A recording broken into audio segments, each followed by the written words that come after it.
dans le prochain épisode de Demain nous appartient. Martin et Karim reprennent l'enquête sur la mort de Pauline Gardel, Leïla décide de prendre du recul, Thomas perd un objet qui lui est cher, et Anna finit par ouvrir son cœur. Attention, les paragraphes qui suivent contiennent des spoilers sur l'épisode de Demain nous appartient diffusé demain soir sur TF1. Si vous ne voulez rien savoir, passez votre chemin. Jeudi 18 octobre dans Demain nous appartient. Martin s'est finalement laissé convaincre par Karim d'interroger Ethan au sujet du meurtre de Pauline Gardel. Il lui montre à nouveau les photos de la veille et le jeune homme est sûr de reconnaître l'un des hommes et précise qu'il y a 8 ans cette photo ne lui avait pas été montrée. Martin lui répond que l'homme en question avait un alibi et avait été entendu comme témoin, mais pas suspecté. Mais pour Ethan, cela ne fait aucun doute, si est-il bien cet homme qu'il a vu tuer Pauline Gardel. Cette fois-ci il ne se trompe pas. Une fois Ethan sorti de la pièce, Martin explique à Karim que l'homme en question s'appelle Bruno Werner et était le gardien du parking à l'époque. Il demande à son collègue de rouvrir discrètement l'enquête, malgré sa suspension qui reste officiellement toujours de mise. Au lycée, Jessica demande à Mathias comment va son père. L'adolescent lui répond que pour l'instant ça se passe bien mais qu'il ne se fait pas trop d'illusions. Il connaît son père, il y a de fortes chances qu'il replonge dans l'alcool, malgré son désir de faire des efforts. Jessica est impressionnée, Mathias se comporte comme l'adulte dans cette situation, alors qu'il devrait simplement penser à s'amuser avec ses amis.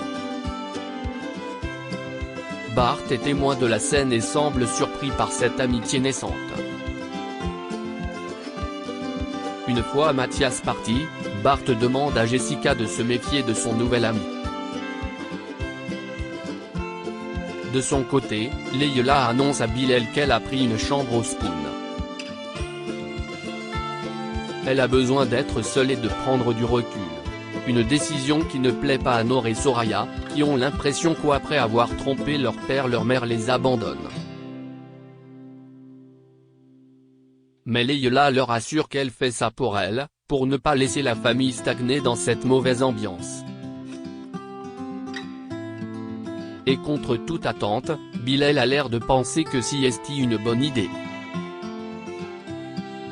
Un peu de recul leur fera du bien. Plus tard, Bilal se propose pour aller apporter ses vêtements à Leïla au Spoon, et Soraya s'énerve. Elle le connaît et refuse de le voir ramper devant sa mère pour qu'elle revienne.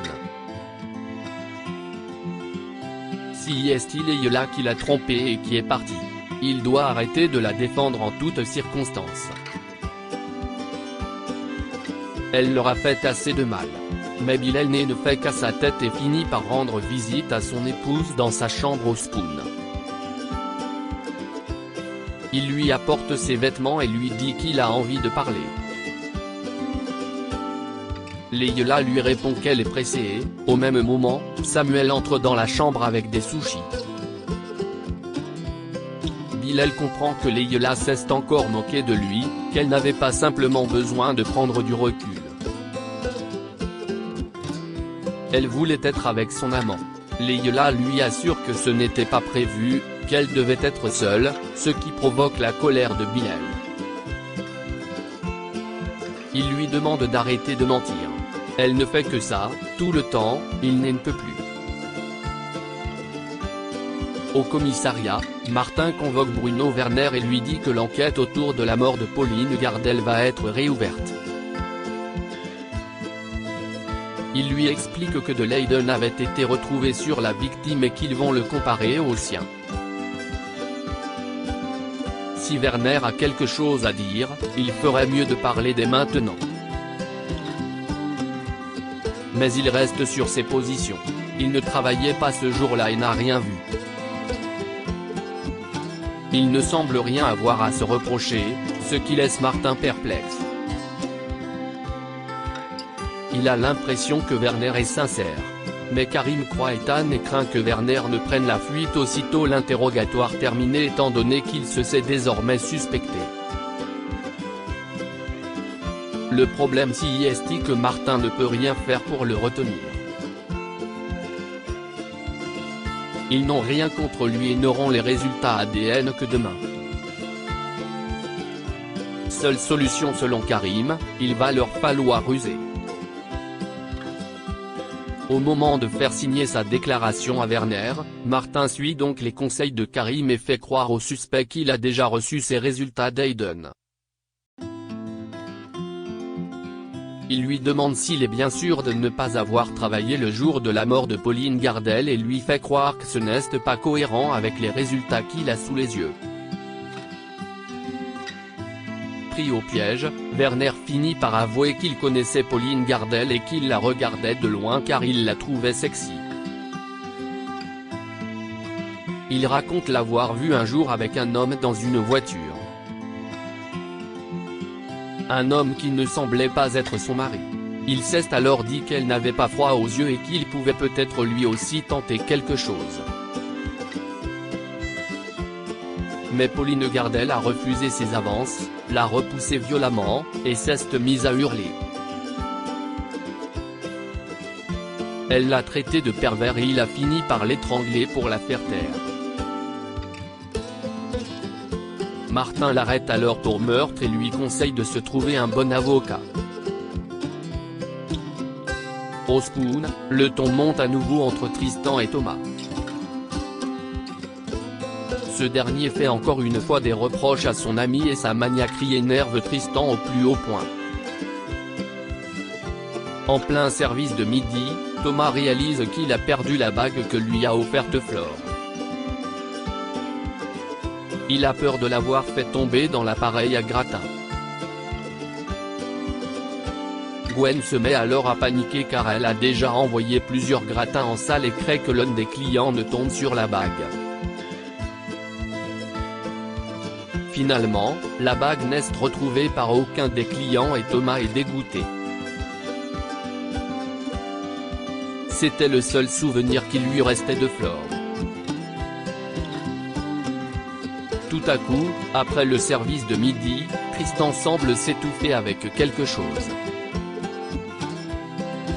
La bague était en fait dans l'une des crèmes brûlées préparées par Thomas. Heureusement ce dernier intervient et son ami finit par recracher la bague. Plus de peur que de mal. Maintenant que l'assassin de Pauline Gardel a été arrêté, Lucie veut parler à Delors et demande à Karim de l'aider à sortir discrètement de l'hôpital. D'abord réticent, ce dernier finit par s'exécuter et l'emmène voir Patrick Delors. Lucie lui annonce que le véritable assassin de Pauline Gardel a été arrêté. Il va enfin pouvoir être réhabilité. Lucie s'énerve. Elle lui présente ses excuses, lui dit qu'elle regrette. Patrick lui répond qu'elle ne doit pas s'attendre à ce qu'il lui pardonne. Elle a ruiné sa vie et détruit sa famille. Il la traite d'incompétente et dit à Karim qu'elle devrait démissionner. Après s'être excusée à nouveau, Lucie commence à avoir mal et Karim découvre qu'elle saigne au niveau du ventre. De retour chez lui, Karim appelle Lucie à l'hôpital pour prendre de ses nouvelles. La jeune femme semble aller mieux mais a besoin de se reposer. Lorsqu'il raccroche, quelqu'un sonne à sa porte. C'est Yana. Karim est surpris de la voir. Il lui demande s'il y a un problème. Anna lui répond qu'elle a beaucoup pensé à ce qu'il lui a dit l'autre jour, quand il a laissé sous-entendre qu'elle revenait vers lui parce qu'elle avait pitié. Ce n'est pas vrai. Elle pense souvent à lui. Non, en fait, elle pense tout le temps à lui. Malgré sa colère par rapport à ce qui s'est passé avec Lou, Anna avoue être allée trop loin. Elle lui a dit des choses qu'elle ne pensait pas. Elle ne lui en veut plus aujourd'hui et elle veut qu'il aille au-delà de ça, parce qu'elle l'aimait. Karim répond qu'il l'aimait aussi et les deux ex s'embrassent fougueusement.